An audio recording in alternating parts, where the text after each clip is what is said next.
What I'm going to be doing is giving you guys a perspective from a few different angles in the cryptocurrency ecosystem, mixed with the innovation that's going on, mixed with, and when I say innovation, both on the blockchain space and the lack of adoption in certain capacities, the known defects and bugs, stuff that's coming out in the space, and then a follow on to a little bit of game theory, and that part will be more kind of opinionated on my observations of the space when it comes to like GPU mining. So really core audience for this channel. And I kind of covered some of this in the Discord chat earlier today when I saw some activity in there and saw some people asking and talking about, mining's dead forever and all this kind of stuff that comes with a pullback in the space, especially aggressive enough to where difficulty doesn't predicate the mining, to where it doesn't really matter any of your operations expense, that it's not profitable. It's equilibrium is next to not able to be established even in the best of scenarios. So there's a natural order that occurs on proof of work that will absolutely pull down the difficulty at some point. And I make the argument that that point is usually after a few month cycles of just the ops expenses in general from a mining perspective. And this could be, you could apply this to the ASIC big farms in China and wherever else, or to smaller farms, such as the BBT farm, such to your own home expense, where you get monthly cycles of 30 days, and then you get a bill. And that's your ops expense. That's the real, no kidding, out of pocket expense that you have for mining, right? Minus any kind of ordering that you have to do to keep your rigs maintained or anything like that. But that comes in like 30-day waves. And it's usually at the end of the month of the cycle, depending when the bill rate is. So at the end of this month, depending on the strategy of the various mining communities out there that were mining particular coins, if they were selling currency to maintain operations throughout the month, when you have a drawdown in the month, they're not exposed as much to a profitability issue if they were, making 8% per day on against their expenses, or if they're underwater right now because it's not profitable to mine. As long as they were selling ahead of time, they can absorb the hit in the last week of the month is what it comes down to. If they're running month to month, if they have a war chest of funds and they're going to burn against that, that can get extended. I think that's what we're seeing with BTCSV and ABC and just the hash war, quote unquote, that's going on in the Bitcoin space, which really disenfranchises most of the other miners out there, because those are very central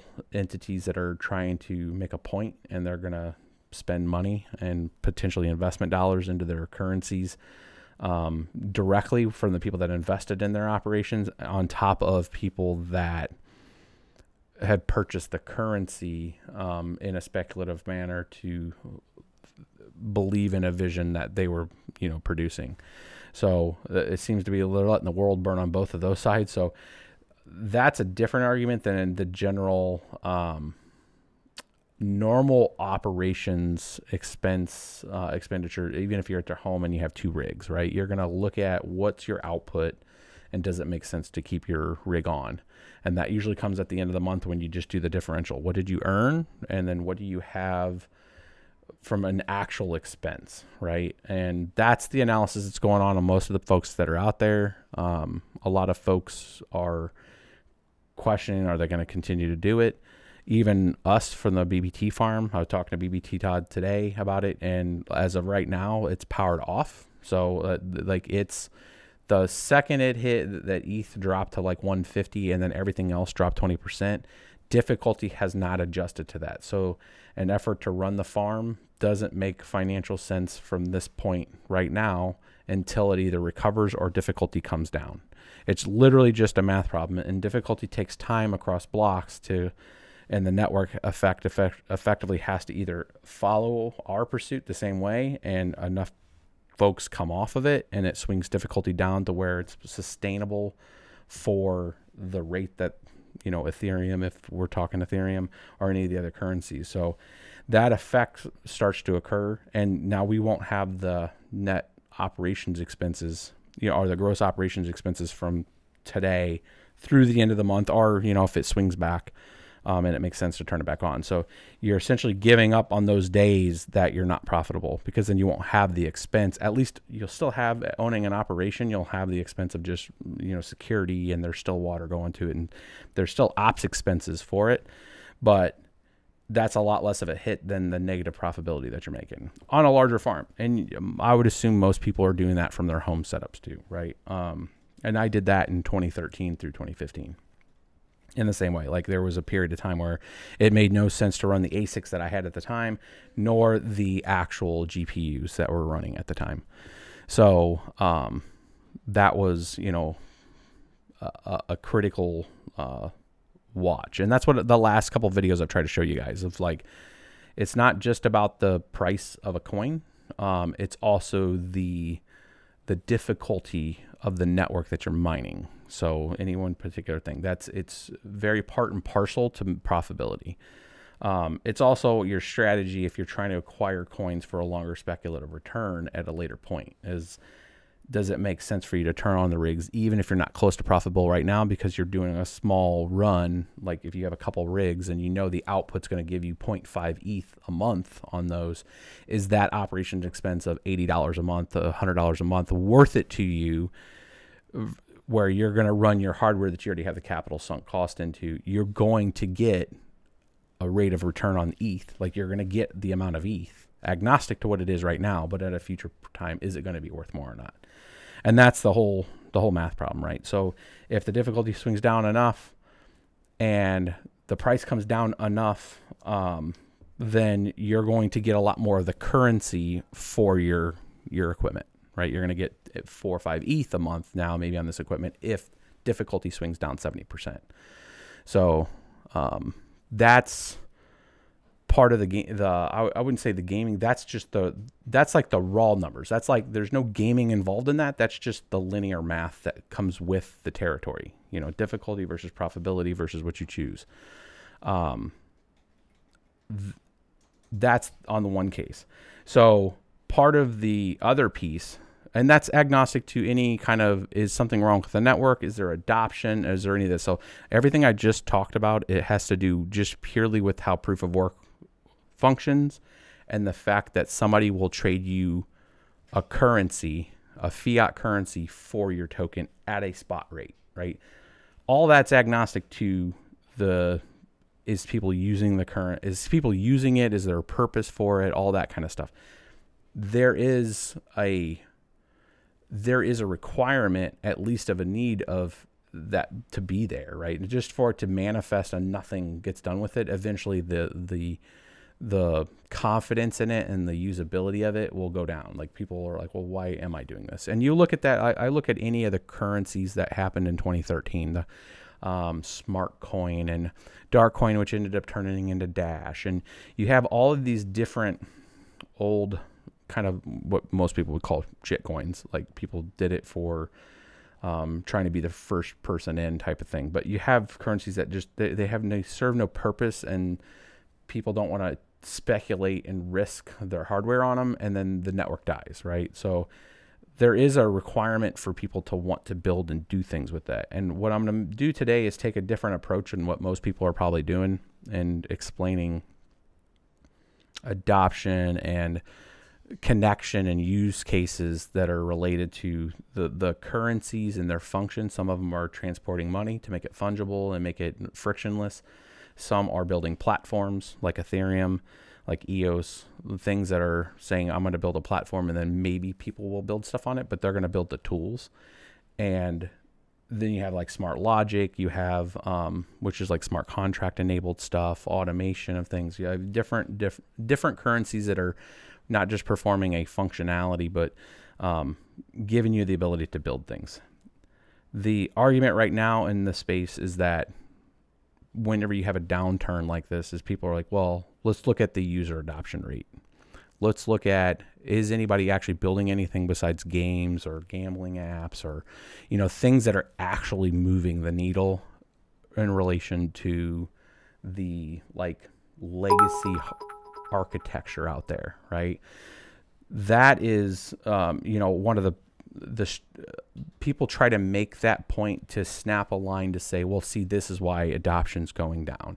And I don't think it's as linear as that, because if you're in that space in the development side, if you're trying to match the requirements to the functionality of the distributed, decentralized currencies, the partially centralized currencies, and the governance model, stuff like EOS, the DAOs, when it comes to like Dash, where it's being, people are going through an activity of decision making on chain, and then actions happen from that. All of those governance related, type of events, like each of those things that are going on are testing, are validating that something works in a distributed fashion. Circumstantially, people that are building those things aren't, unless they're paid directly in the currency, and at least the conversations I've been around have been, I don't think, disingenuous with themselves when we're having those conversations, that they care about the price. And I know that sounds very strange, but like when I'm at ETH DevCon and I'm talking to people that are building Golem, and I'm talking to people that were building different components in the suite, Tendermint and Tendermint Core and Truffle and all these things, that's part of their ecosystem, but they're not snapping the line to the price right now. They're trying to build stuff, and they understand that the price and all that activity that comes along with that, once they have an app that's functional and that makes sense, and people know how to snap that line to the legacy systems and either replace it or augment it, that it will come with that, because it's going to have the usability, because now it has a genuine use case. But literally the academics, I put this in the channel earlier. I'm like, the academic universities, the government working groups, which some of those I'm part of, the ISO standards, the IEEE standards, the legacy financial institutions, including people that have been very negative to the space, like JP Morgan and stuff. All of the different entities, back, which just put out another thing saying that they're slipping their schedule to the 24th. I mean, welcome to any software development. Not a huge surprise. Over $2.5 billion in startup funding that was not ICO driven, angel funding, Series A funding from different programs. Cryptocurrency, blockchain space, all of that is not going to automatically go away because people are worried about the risk of what kind of laws are going to come down with it. How is it going to be regulated and all that? It has a lot to do with it. It has a lot to do with how to approach the space, how to trade in the space. But the architecture, the development, the legacy to new stuff, or the legacy to the adoption rate to move it into a space that makes sense, and people can have confidence that it actually functions in a correct way, which there's a lot of gaps still out there. That's what all of that effort's for.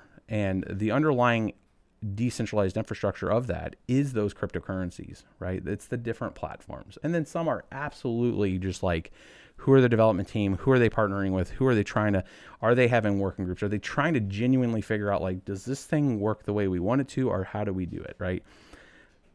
There's an amazing amount of funding in the space to build that infrastructure. And it's not for naught. You don't have those levels of people working in it if it was just a fad, is the point that I'm trying to say.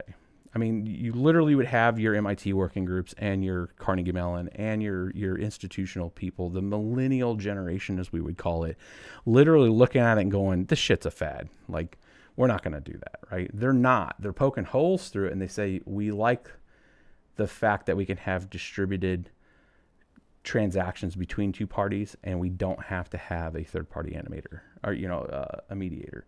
Like, everybody understands that 9-page white paper that Satoshi put out is powerful, and that experiment has been running, and it's had a lot of fails. But people still believe in the understanding that that is something that needs to be explored and figured out, because current institutional systems, when I have functional things that work in centralized systems that have worked for years, there's no argument that for 30 years there's been right, wrong, or indifferent, and not accounting the fact that there's people, bad participants in there that can be very fraudulent, that can taint the system. The fact of the matter is that to get an establishment to where you can have some level of transparency, even initially, that's the right step in the right direction.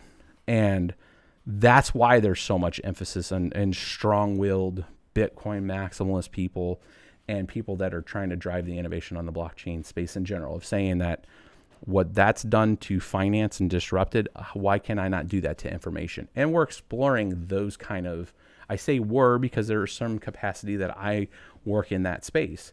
I don't work in the cryptocurrency space, short of showing you guys how to mine stuff, right? And that's where the ethical boundary sits with me, is that if I worked in a cryptocurrency space, like if I worked in the financial sector or something like that, what I do on BitsBeTrippin, I think would be more of an advertisement than an education session.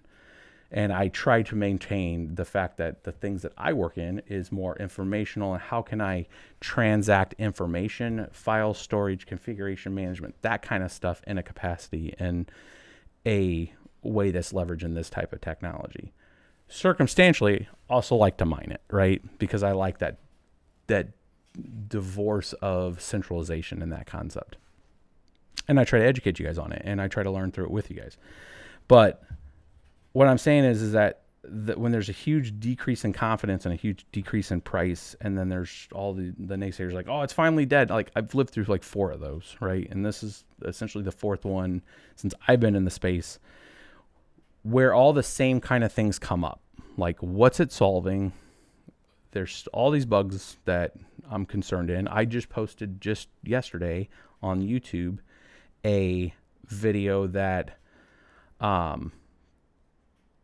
that explains the flaws right now in the DEX, like in the decentralized exchange and voting systems, to where it's not just a linear issue of code. It's literally the game theory that's around the concept of how it works, right? And that's a hard problem. That's before it hits a chain, right? That's a problem that really needs to be solved, and it's probably going to have to be solved in some capacity of having some kind of either another layer of trust group when it comes to just the business rule execution side or something. Like, there needs to be an answer for there, because it's pre the writing to a chain. Like, people have taken the architecture and have exploited the latency in it to be able to get a competitive advantage, right? I mean, that's at the fabric of the way things communicate before it even writes to the proverbial database, right? Before it writes to the chain. Just the activity in the pipeline before it, like, people can exploit that. And that's just that it's not like, okay, throw it away, right? That's the immediate, there's always an on or off kind of direction sense from people of like, let's just throw away. That doesn't work now. Oh, darn. Well, if that was the case, we would never have anything that functions at all. Like, because like the internet's broken all kinds of different ways. We know that centralized database stores are horrible. I mean, look at all the breaks, the break-ins for all of our data in general. And that's just the stuff that's on the surface, right?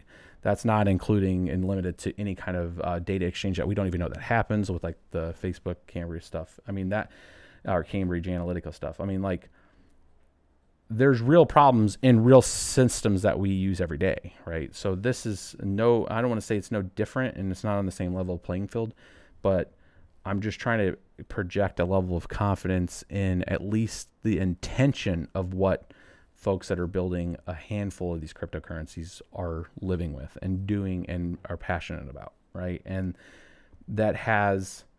they're not necessarily looking at the price every day, right? That's a circumstantial event that's occurred and tied to it because we're talking about tokenization. And that hopefully doesn't deter their passion to try to fix some of the main issues here, right?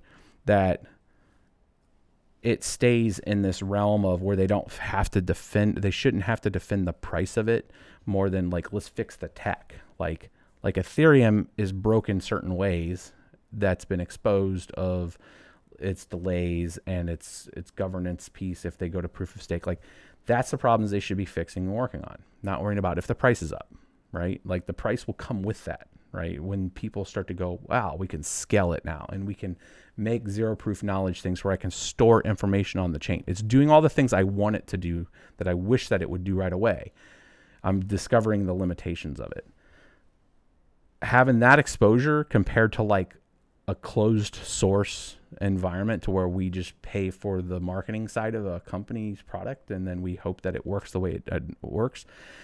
Take shots at any, like both hardware and software work that way, like RTX, cool theory, ray tracing, awesome, catches fire, right? I mean, there's people that are having their RTX 2080 Ti's catching fire. So like things happen and people iterate and have to do it. There's no difference in the cryptocurrency space. It's not a fad. There's a lot of brain trust in it. If it was a huge, a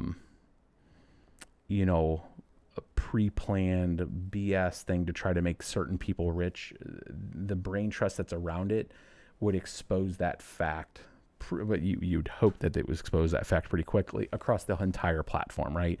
There was a lot of people that called out BitConnect right away, but there's a huge, if anything, things like BitConnect in this space and ICOs proved that the audience participation in it wasn't ready for the protection. The protection piece of it, the voices like that have platforms didn't have the projection rate that was needed really to say, hey guys, come on. Like really? And that's the way I look at the cryptocurrency space in general right now with the infrastructure that's going in. That infrastructure that's going in, what's this? Oh, it's all thing from Teespring. That infrastructure that's going in right now, with the upgrades to Ethereum there's a lot of discovery going on with EOS right now if people really want some level of block producers. And there's a lot of gaming that can happen with block producers that they need to go through and adjudicate if that's a space that people want to develop in. What are the rules of engagement? Versus this kind of centralist, maximalist view of what a cryptocurrency should be, and then cast down on all these other cryptocurrencies saying, well, thou shalt not do any centralized this because it's not like Bitcoin. It's what is the intention? What's the rule set? It's like there was a really good Joe Rogan podcast with, I don't remember I think it was, I don't remember the person that he was with. I'm sorry, but it was partial like theoretical scientist, slash economist talking about all the different things you could do with a ball. You can play a ball with volleyball. You can use it for soccer. You can do things. Cryptocurrency is like a ball, and there's a lot of different applicational use of that, right? The games are different with regards to the rule sets, right? So the rule sets of soccer are a lot different than volleyball. One uses your feet, one uses your hands, right? So the whole point of it is that when people take from a position that they want to promote and then they do it in the context that doesn't pay justice to what the intention is. Like if EOS has an intention, and I'm not trying to pump EOS in any capacity, it's just a different governance model that needs to figure out if that makes sense or not, right? Like Dan Lerner and its team came up with a different way to do things. Dan Lerner's made a couple things that function. BitShares functioned. Steemit, every time I go on to Steemit, it works. It's had bugs and it's learned from stuff, but I know D.Tube and Steemit, every time I make a post, it's out there, and the interaction and the curators and all that function. There's all kinds of things that could happen with it, but it's a functional piece of software, right? It's a functional blockchain.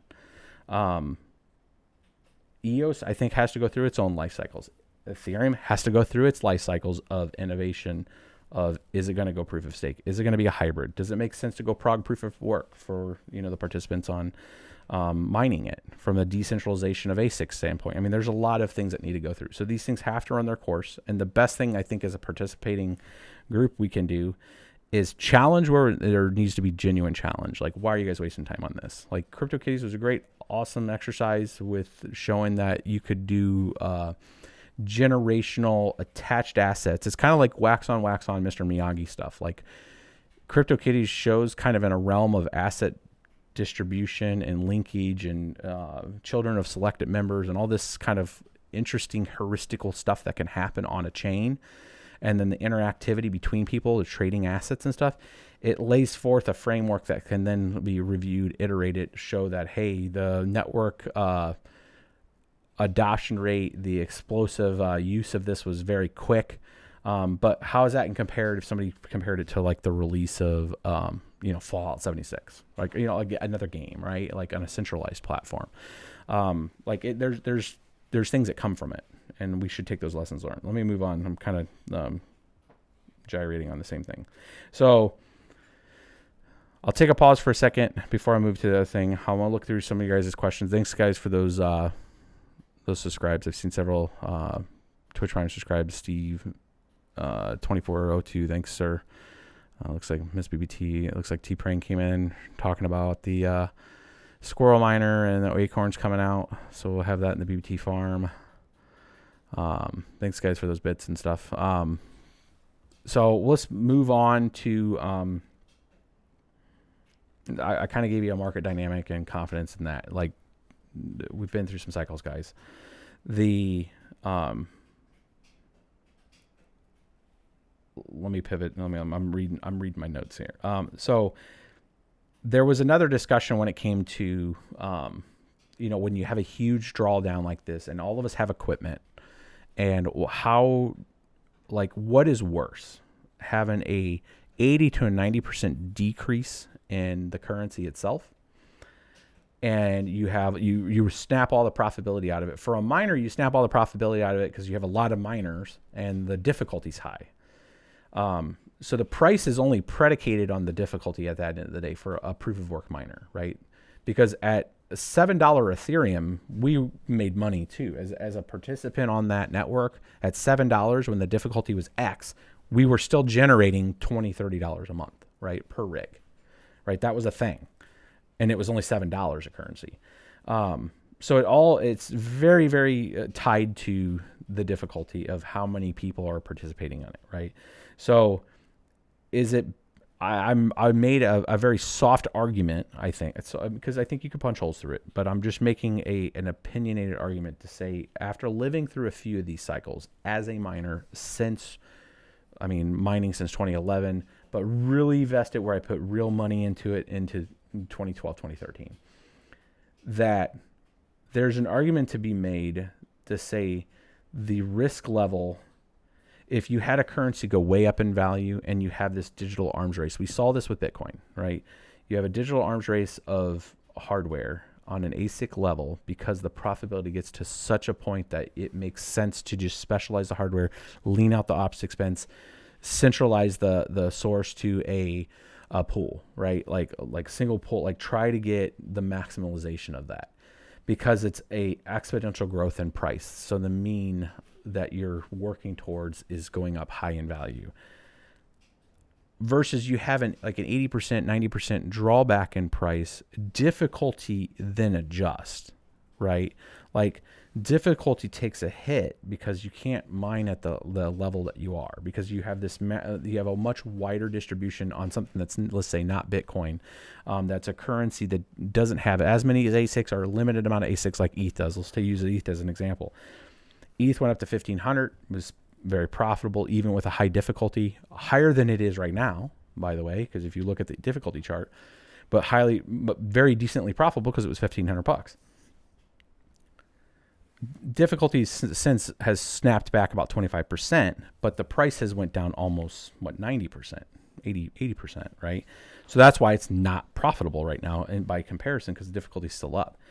You're going to have a natural drawback in price. If price stays pretty much the same, if it gets down to, Bitcoin gets down to $2,500, $3,000, something like that, ETH drops down below $100. I know it sounds crazy, but if it goes down below $100, you're going to have a situation where most of the large farms have to either power down or divest equipment. Investors are going to want their money. There's an event that occurs with that, right? This happened in 2013 to 2015.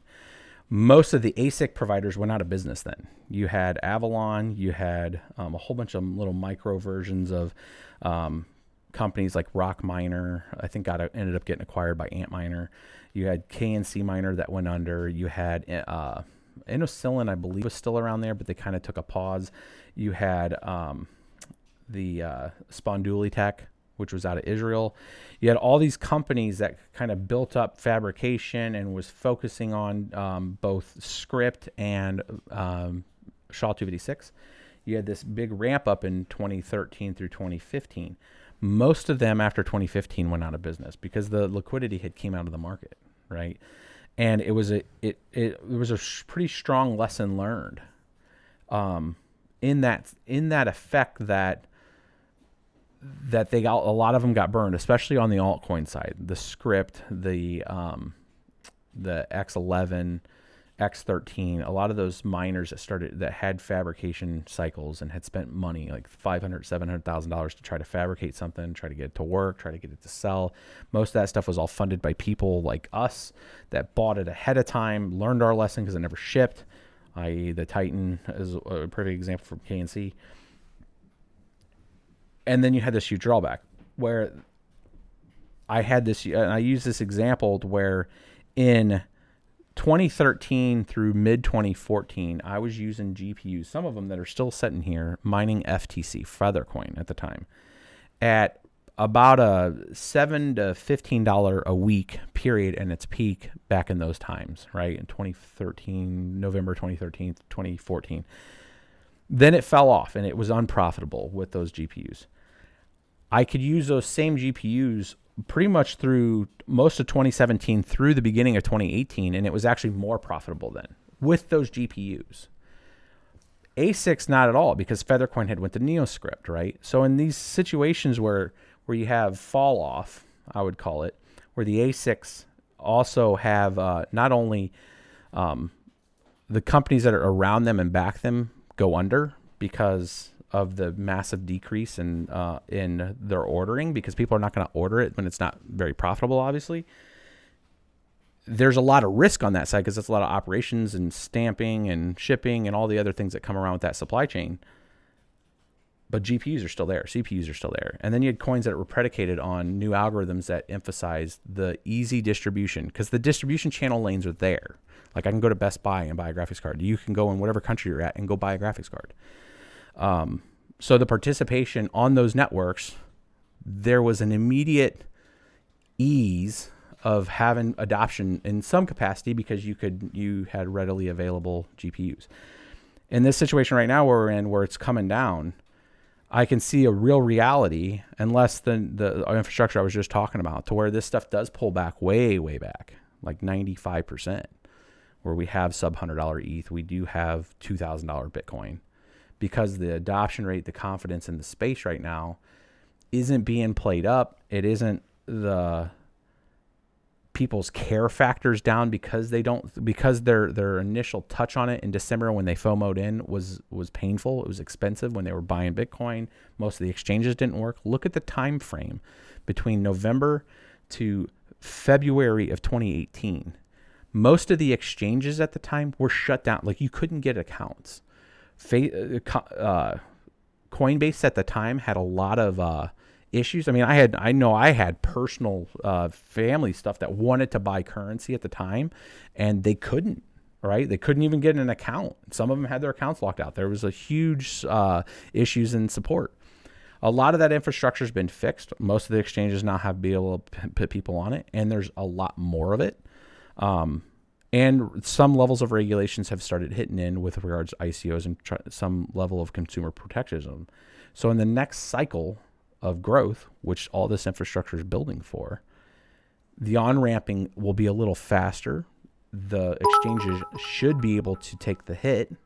Some of them I think will still be hit because I think the underlying currencies still have a transactional issue in some capacities, unless the exchanges are really hooked up to Lightning channels and they're going to be custodial services and there's going to be education around how to use all that kind of stuff, right? You're going to have this growth period right now, I think, that we're in on the infrastructure side.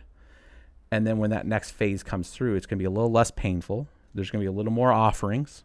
You know, if you can get into your 401k and hit next on a high risk crypto plan, right? And that becomes a thing, then you'll have a very quick, you know, capitalization into that space. That's the opportunities that are getting laid out because people are trying to build that out. Will that happen? Who knows? I mean, I'm not a prophet on this or not. I'm just laying out the infrastructure and then where it could go if it's then the media, which I think has a very big play in it, starts to say, hey, these were the lessons learned from it. This is wrong, or this was wrong, but hey, here's where they fixed it. And hey, there's this growth of adoption in this thing because now there's new opportunities here, right? Once that phase starts back and then that money starts flowing back in the system because that infrastructure is in place and some of these issues that are glaringly obvious out there are fixed, then you have that natural adoption back into it. Back to the point of what I was talking with the GPUs and stuff, is I think that the pullback on the GPU side, the pullback on the ASICs, the fact that ETH, I think, is going to be hybrid for a while. I mean, with that development discussions that I had in ETH DevCon, it really led me to believe that they're not near Casper. They want to be, but there's still a lot of things that they got to figure out before they go mainnet with it, that it's going to come hybrid first with checkpoints. And that still means that there's going to be a proof of work mining cycle on it. If that is mixed with prog proof of work, which is going to strengthen the ability for GPUs just to be the kind of reigning champions for a while, mixed in with a lift back on the market and other coins potentially taking on prog proof of work or other adaptations, like Ubix just redid their algorithm that's actually going live. I'm going to do a review of that tomorrow on how to get back into, if you're mining Ubix. You're going to have this resurgence where GPUs will become a thing again. You know, it's this cycle that's not tied to AMD. It's not tied to NVIDIA. It's like if the market adoption in the space starts getting real adoption in general because people begin to trust those institutions versus legacy institutions, and then the onboarding and the UX and the frameworks that are being worked on now become better because a lot of them are not very good, and that you have it's a lot easier to transact in that because it is, and because compared to a place that can freeze it. I mean, I can't tell you how many times I've went out and purchased things, especially in GPUs, and have to wait to call the credit card company. Yes, it's me here. You know, the identity piece of it, the transaction speed of it, versus a quick purchase on Dash or a quick purchase even on Dogecoin of all things, right? Like just the fact that I've transferred value, and if they reconcile on the back end to fiat, that's with what that business wants to do. But if it facilitates a transaction because it speeds up the process for people, that in general is a use case, you know, for fungibility.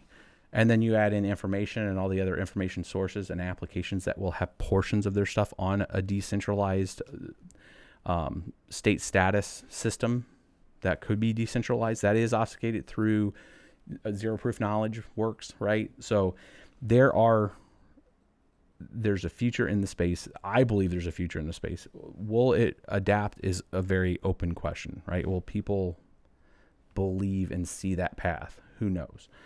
But I think it's that next phase of onboarding with this attrition rate that's happening right now with people exiting and the price continuing to go down. I think mining and all that will have another resurgence because it's the same thing that's happened not just before, but because of the things that I just highlighted, that ASICs and the companies that support the ASICs, like the ASICs I have from 2013, 2014, literally sit on a shelf. They are worthless, right? I mean, they're pieces of hardware. They're relics. I could put them like in a museum, but they don't functionally do what like the 7970 GPU I have does, where I can, there's a resale value for that. And it can go and hit all these different algorithms, right?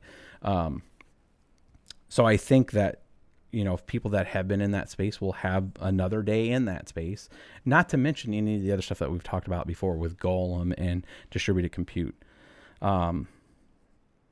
I'd like to see your guys' comments on it. I'm going to have this video up on YouTube. I want to see, I'm not telling you that I have the answer to that. I'm telling you from my observation of living through it a few times that that's just been the cycle. Like ASIC companies go away, algorithms get forked in this time because for all kinds of reasons. One, they want the existing ASICs off the network because they think it's just pulling away from the distributed community.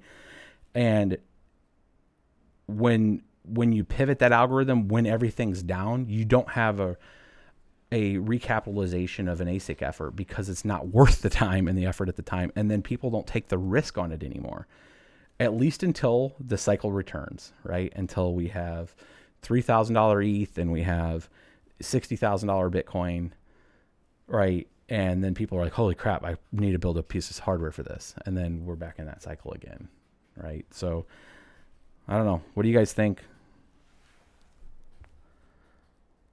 Here's the title of this episode: Honey Badger Don't Care. I like it. You will address all the subs and biddies. Yeah, lots of biddies stuff from Rick Ross. Nice, buddy. 146. Scroll back to, I was the first one. No, I did when you were on. You did it. Yeah, I covered it. Yeah, Chechen hooked it up. I think we'll see the blockchain be absorbed. This is LTC all over again. There's LTC. So there's a few that didn't do exactly what I was saying. I think Namecoin, Peercoin, certain things that were the first color coins of Bitcoin, those were the real first forks, right? When you had, copies of the Bitcoin code base, and you had the whole concept of the color coin or the merge mining coins, those kind of concepts were first iterations on that. And then you had a separation of the fork. You had a change of an algorithm where you had SHA 256 and to move to like script on the very basic concept of the readily available GPUs prescribed a function where you could have a multiple participant environment where it wasn't just about specialized hardware. Because for all kinds of reasons, because a lot of people couldn't participate. It wasn't necessarily about the money then, right? It was a different philosophy in the early days of the first ASICs from like Butterfly Lab. Like, I know when I ordered the first Butterfly Lab thing, it was to get more Bitcoin and not necessarily the fact that I could change my Bitcoin into currency. I know that sounds mind-blowing, and that I spent money. I spent $300 and some odd on the Jalapeno. It was like an 8 gigahertz overclocked Butterfly Labs ASIC. And the concept at that point was like, I wanted more Bitcoin. And it wasn't that I was going to exchange it. And I had no problem spending $300 on that and powering that, which that device used about 35 watts of power. So there was real no ops expense on it. But it's like leaving a light bulb on. But the concepts are different because I wanted to be able to trustlessly exchange with people without an intermediary. Like, that was mind-blowing in 2012, 2011, right? It's now since been this whole, win Lambo kind of thing. Like, how can I not just take the functionality and being able to make a transaction? And it is as simple as the real use case. If I'm at Micro Center, and I'm just using this as an example, and I was buying, let's say, 6 GPUs, circumstance, it could have been whatever I'm buying. If I was buying furniture somewhere, right? The process right now is me to take out a credit card and I swipe that, and I have a debt rate with them, right? Where I could take on so much debt with this entity, and then I can pay that debt back, versus a concept of I have currency.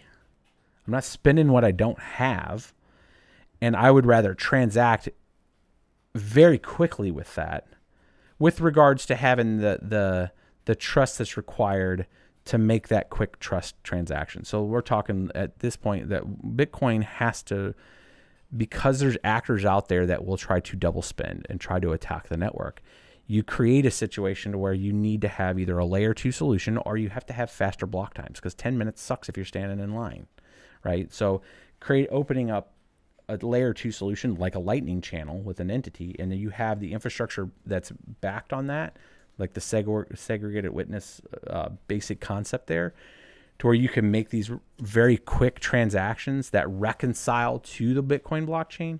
You've effectively taken an entity to where I'm not going on a debt cycle, that I go on something that appreciates in value because of the scarcity of it, but I can also transact in it very fast, right? And then you could have this whole concept of, I guess you could have a debt cycle system, which loosely I would argue that these are functions that could come out of something like back eventually as like a derivative type of concept, to where you can create a debt load on top of Bitcoin. I don't promote that. I don't think that's a good methodology, but it comes down to who is going to be the counterparty that's going to take the risk on loaning you money. And then can all that reconciliation happen on a chain that's auditable and testable? I think you do that on a zero proof knowledge kind of setup, or a privacy thing that you and the participant that you're borrowing from has that relationship. The fact that the transaction occurred on a public chain just gives you validity that it wasn't, that you could have traceability if you need it. It's kind of a just in case type of situation. So right now, centralized data stores, like if something occurs with any entity that you deal with in the world, it doesn't matter. Like if you have a plane ticket and you're having an issue, you have to go through so many layers of the process with whoever you're dealing with that may or may not be related to the financial transaction. It may or might not be related to the actual process that you're in. Like let's say, hey, I'm traveling somewhere. You have the bits of information that matter to the requirement, which is like, hey, I'm traveling to Prague next week. I paid for it through Orbitz, right? That Orbitz has all the transaction, but then I have the actual function, the thing that I'm doing with another company, right? That whole interaction point from procurement to linkage to the information or the requirement is the stuff that I'm talking about. This is the realm that I work within in the back end of the way systems work, right? As an architect, is if you had a way to quickly tie all that together and not have to go through 8 process steps from a business, because it could quickly identify the fact that I give them a hash, and then that gets them back through the entire supply chain, right? Like I don't have to go through and pre-prove my name, and I don't have to reprove this. Certain things are going to have to be linked to where they're going to have to guarantee that it's me. That's a fact, right? That's like you call your bank, they're going to ask you 15 freaking questions, right? How much layer of security is that? It's still questionable right now. It's not a perfect system. People could have that information on me and make that same call and get that same information. We need to have a better system in place. But what I'm saying is that no matter what that is on a centralized system or one that's based in a blockchain with smart contracts that can link everything a lot more leaner than an existing infrastructure, is that if I can knowingly tie those events together on a history of a blockchain, it's different than having it in various centralized databases. It's genuinely different. And that's the argument that I have most of the time with most of the people in my architecture space, is that there's a genuine difference because somebody owns that database and somebody can make those changes in one database, and there's 4 of them connected to each other, right? That have loosely connected concepts with each other, right? Where you have the payment cycle from Orbitz, and then you have the requirement cycle through, American Airlines, right? And then that disconnection is part and parcel of some of the main issues that we have in society, right? Of trying to figure out these very complex systems that make our lives better, but are like a pain in the ass when we're trying to explain it. And when we have any issues, when it goes off the rails, it's usually a pain in the ass. Like, what email did I get? What version number did I have on this? Did it go on this credit card? Think of all those different things. And most of them have to do with the procurement side of it, of some capacity. But a lot of it has to do with the information exchange. That's why you have the entities that you do in this space that are spending the time and money that they are into it, right? It isn't about seeing if your bags are getting bigger, right, on money, right? That is part and parcel of the network effect that occurs when somebody starts to finally solve some of these big issues, right? Because it is as linear as linking those events with a level of trust between the inheriting us as participants, and then the smart contract runs the trust cycle on it, right? That's the advantage there. T-Base with a big, what's that, 1,500 biddies? Like a boss, bro. Thank you, sir. Oh, Miss BBT's all happy about it, bros. No. Huh. Chris was saying he thought I said something else. Oh, nice. Good stuff. And Morbits. Hopefully some of this stuff is helping you guys in understanding. Well, I mean, this is why, like I have these conversations and people get real sketch of like freaked out. I mean, like when I'm on this video, I was getting a call from a family member. I know that's probably just saw the system and was like, I'm out. I'm freaking out. Because they don't understand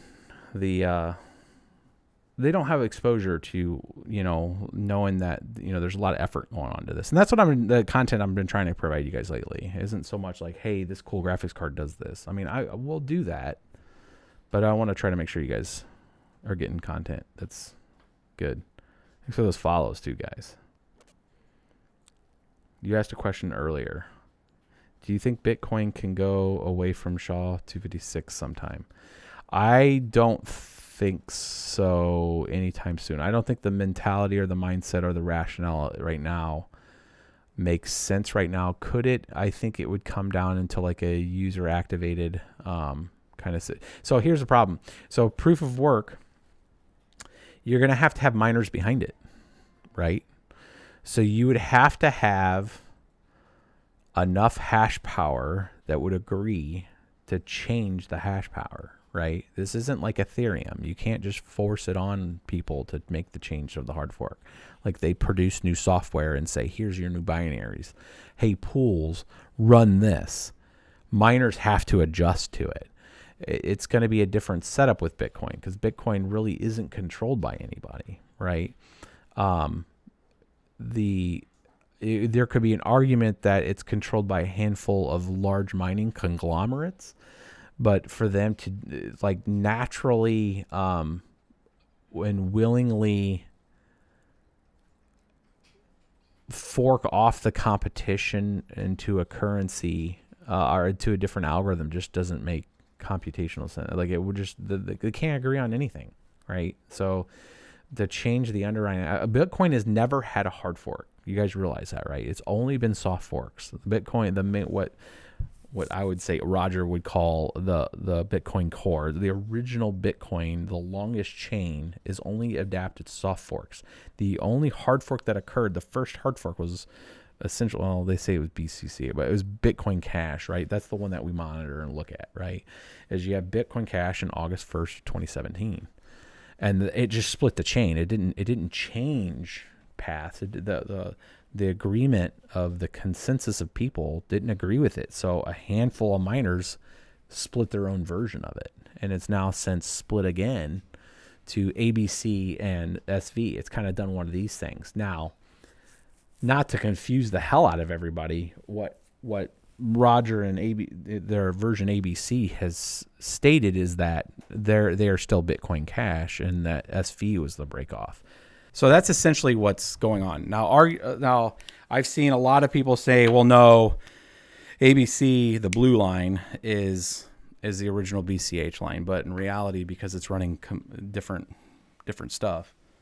So you got BTC, BCH, that was a fork of it on August 1st, right there, of 2017. And then November, I think it was November 1st. Yeah, November 15th? November 15th. My birthday, actually. November 15th.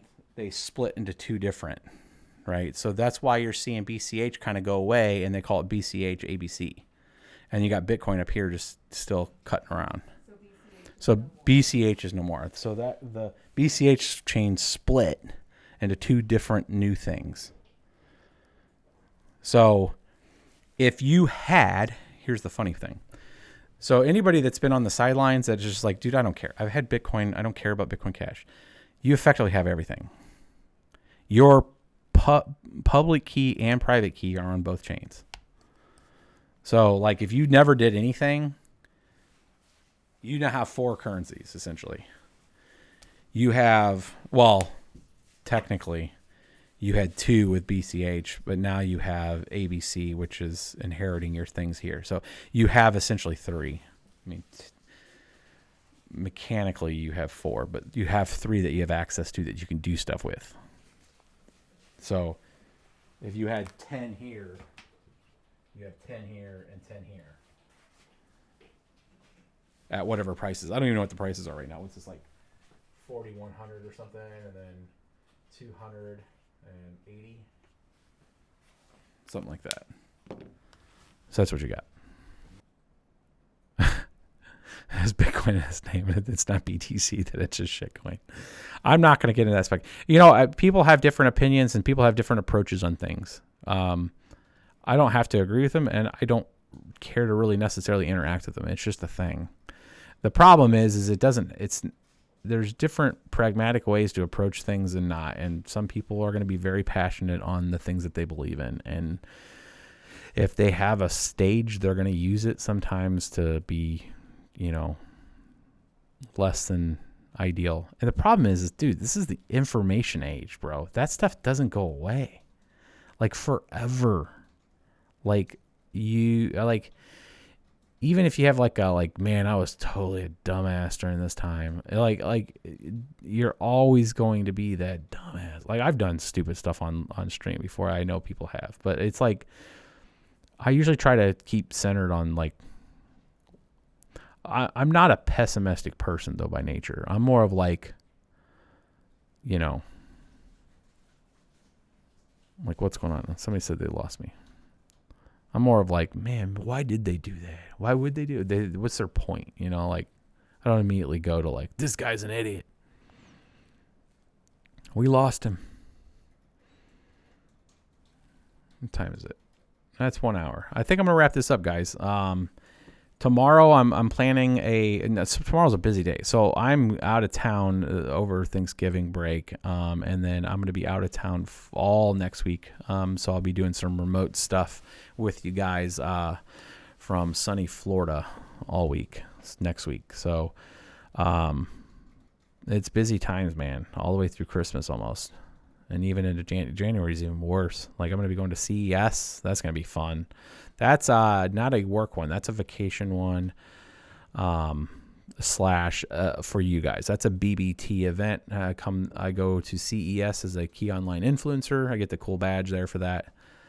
And that. I do have the 590. I do need to do a video for it. So tomorrow is supposed to be Ubik. Maybe we'll do the Ubik miner plus the 590. And we'll combine them. When Carter starts streaming, we know it's over.